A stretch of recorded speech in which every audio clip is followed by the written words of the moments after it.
வணக்கம். இது பரதி ஊடகத்தின் மதிய நேர பிரதான செய்திகள். முதலில் தலைப்புச் செய்திகள்.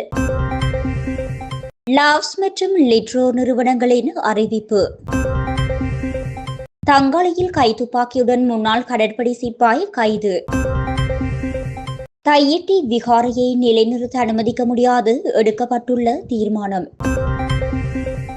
இலங்கையின் எரிபொருள் கொள்வனவு தொடர்பில் வெளியான அதிர்ச்சி தகவல். வாகன உரிமையாளர்களுக்கு விடுக்கப்பட்டுள்ள முக்கிய அறிவித்தல். மட்டக்களப்பில் பெண்கள் கடத்தப்பட்டு கொலை, சந்தேக நபர்களுக்கு நீதிமன்றின் உத்தரவு. ஜாலில் சிறுமியை தவறான நடத்திக்குட்படுத்திய 38 வயதுடையவர் கைது. இறந்தவர்கள் விடுதலை புலிகளே, சந்திரகுமாருக்கு இங்கு இடமில்லை, ஸ்ரீதரன் எம்பி காட்டம். இனி தொடர்வன விரிவான செய்திகள்.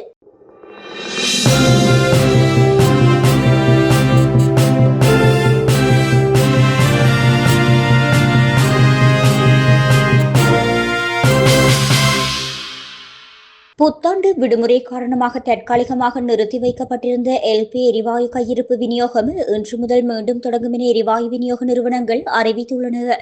ஹம்பாந்தோட்டை உள்ளிட்ட முனையங்கள் வழியாக கையிருப்பில் உள்ள 5000 மெட்ரிக் டன் எரிவாயு இன்றைய தினம் சந்தையில் வெளியிடப்படும் என லாவ்ஸ் கேஸ் பிஎல்சி தெரிவித்துள்ளது. அத்துடன் லிட்ரோ கேஸ் நிறுவனமும் தங்களது விநியோக பணிகள் இன்று முதல் இயல்பு நிலைக்கு திரும்பும் என உறுதிப்படுத்தியுள்ளது. நிறுவனம் நுகர்வோருக்கு சீரான விநியோகம் இருக்கும் என உறுதியளித்ததோடு மே மாதம் வரை நீடிக்கும் அளவுக்கு போதுமான கையிருப்பு தற்போது உள்ளதாகவும் தெரிவித்துள்ளது. அதன்படி எல்பி எரிவாயு விநியோகம் தடையின்றி தொடரும் என அறிவிக்கப்பட்டுள்ளது.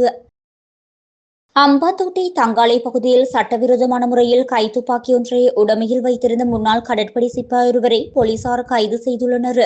தங்காலை பகுதியில் சந்தேகத்திற்கிடமான முறையில் நபர் ஒருவர் நடமாடுகின்றார் என்று போலீஸ் விசேட பிரிவினருக்கு கிடைத்த ரகசிய தகவலை அடுத்து முன்னெடுக்கப்பட்ட விசேட சோதனையின் போதே குறித்த நபர் சிக்கியுள்ளார்.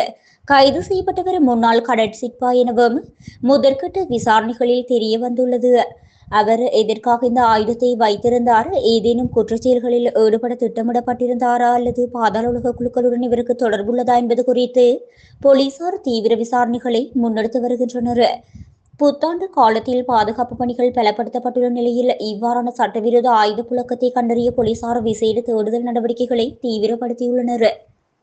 யாழ்ப்பாணம் தையிட்டி சட்டவிரோத விகாரையை நிலைநிறுத்தும் எந்தவொரு முயற்சியையும் அனுமதிக்கப் போவதில்லை என்று ஒருமித்த தீர்மானம் எட்டப்பட்டுள்ளது. தையிட்டி பகுதியில் ஆக்கிரமிக்கப்பட்டு விகாரை அமைக்கப்பட்டுள்ள பூர்வீக நிலங்களை விடுவிப்பது தொடர்பாகவும் அரசாங்கத்தின் மறைமுக திட்டங்களை முறியடிப்பது குறித்தும் தீர்மானிக்கும் விசேட கலந்துரையாடல் நேற்றைய தினம் ஜாழ் தந்தை செல்வாரங்கில் நடைபெற்ற போது இந்த தீர்மானம் எடுக்கப்பட்டது.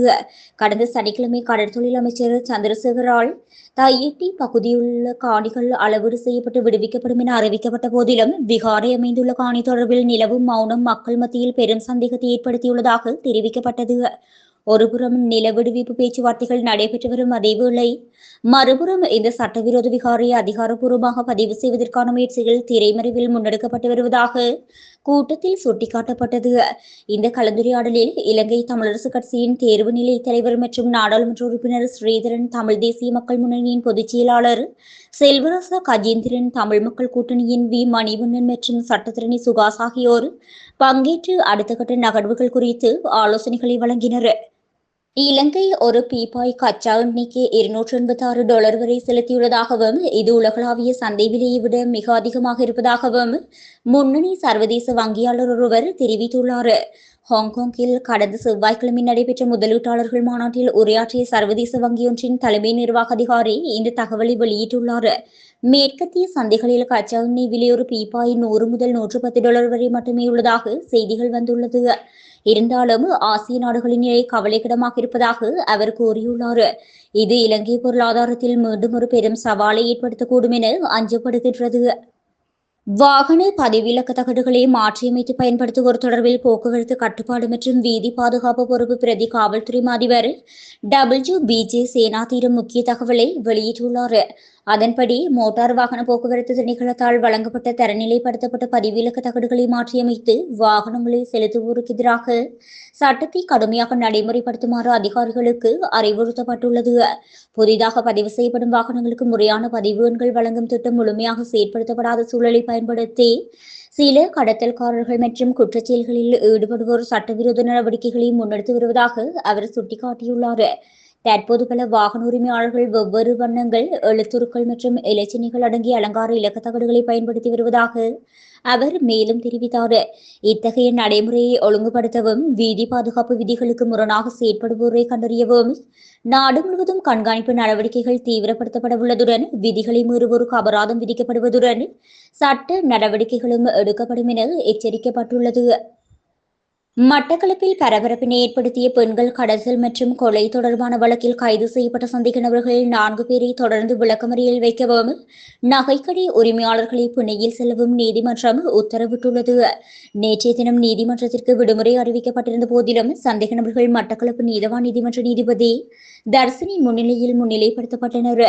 இதன்போது சந்தேக நபர்களிடமிருந்து நகைகளை கொள்வனவு செய்ததாக குற்றம் சுமத்தப்பட்ட 2 நகைக்கடை உரிமையாளர்களையும் பிணையில் விடுவிக்க நீதிபதி உத்தரவிட்டார்.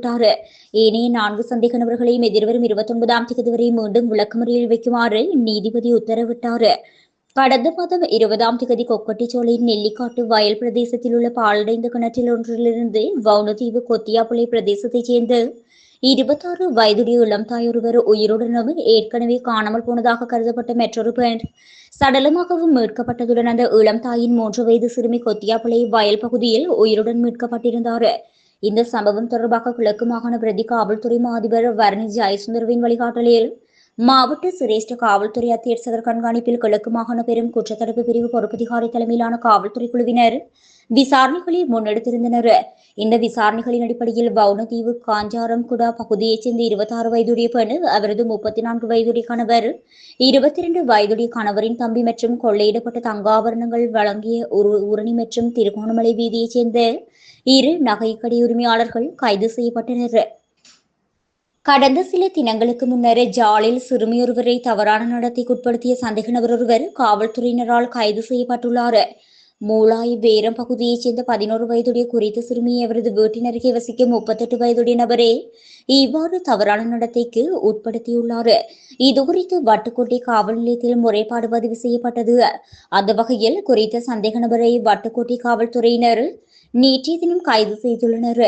சிறுமி மருத்துவ பரிசோதனைகளுக்காக ஜாழ்ப்பாணம் போதனா வைத்தியசாலையில் அனுமதிக்கப்பட்டுள்ளார். சந்தேக நபரிடம் விசாரணைகளை மேற்கொண்ட பின்னர் அவரை மல்லாகம் நீதிமன்றில் முற்படுத்துவதற்கான நடவடிக்கைகளை காவல்துறையினர் மேற்கொண்டு வருகின்றனர். நான் இன்றும் தமிழரசு கட்சியில் தான் இருக்கின்றேன். என்னை யாரும் கட்சியில் இருந்து கலைக்கவில்லை. கலைத்தால் சேர்ந்து பயணிப்பதா இல்லையா என்று முடிவெடுப்பேன் என நாடாளுமன்ற உறுப்பினர் சிவஞானம் ஸ்ரீதரன் தெரிவித்துள்ளார். உருவாக்கப்படும் ஜனநாயக தமிழ் தேசிய கூட்டணியில் கூட்டில் இருக்கும் கட்சிகள் அனைத்தையும் நீங்கள் ஏற்றுக்கொள்கின்றீர்களா என ஜாலில் ஊடகவியலாளர்கள் எழுப்பிய கேள்விக்கு பதிலளிக்கும் போதே அவர் இவ்வாறு தெரிவித்தார். இன்னொரு கட்சியான இறுதி யுத்தத்தில் பொதுமக்கள் எவரும் இறக்கவில்லை, இறந்தவர்கள் அனைவரும் விடுதலை புலிகளே என கூறிய சந்திரகுமாரரது கட்சி இப்போது தமிழ் தேசியம் பேசினால்தான் வாக்கெடுக்கலாம் என்று எண்ணும் அவர்களுடன் இணைந்து பயணிப்பது இயலாத ஒன்று. அந்த வகையில் கிளிநொச்சியில் சந்திரகுமார் அணியோடு இணைந்து அரசியலிலோ தேர்தலிலோ செயற்பட முடியாது. ஆனால் கிளிநொச்சியில் அது நடக்காது. இது தொடர்பில் நான் மத்திய குழு கூட்டத்திலும் கூறியிருக்கின்றேன். குறிப்பாக ஸ்ரீ ட்ரெலோவை இணைக்கும் போது கூட அதன் ஆபத்து குறித்து சத்தியலிங்கத்திற்கு கூறியிருந்தேன். அதன் விளைவை இன்று கட்சி எதிர்கொண்டுள்ளது. இறந்தவர்கள் அனைவரும் விடுதலை புலிகளே என கூறியவர் அது மட்டுமல்லாது பல பாடசாலைகளின் அதிபர்களை வலுக்கட்டாயமாக இடமாற்றிய ஒருவர்.